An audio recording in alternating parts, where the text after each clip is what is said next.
นี่พี่น้องที่อย่างวันที่11นะมื้อ11เดือนตุลาจิกหัวครับจิกหัวเข้าไปแล้วกระตุก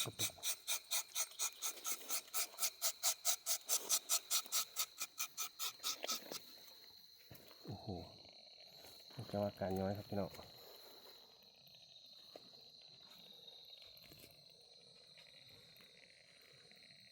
นี่จะว่าการย้อยครับเวลาประมาณตี 5กว่าๆนะครับพี่น้องต้นคำต้นคูนครับต้น เบิ่งมันสิย้อยมันสิไหลโดนไปเลยครับพี่น้อง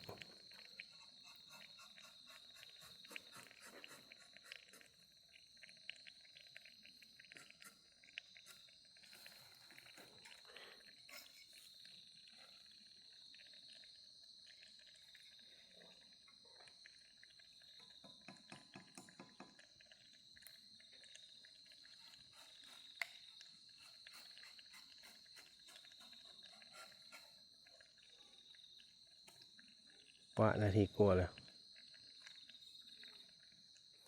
นะพี่น้อง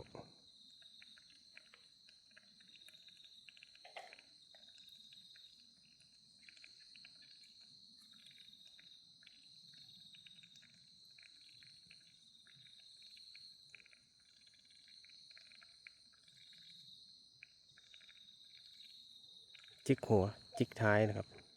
จิกนี่คือหมายความว่าเอามีดจิกปุ๊บเข้าไปทางหน้ามันแล้วก็มาทางหลังก็จิกตวัดออกนานเศร้าย้อยเลยพี่น้องเกือบ2 นาที49ไปพี่น้องเยี่ยมกองที่เยี่ยมครับพี่น้องนี่ของแท้สบายดี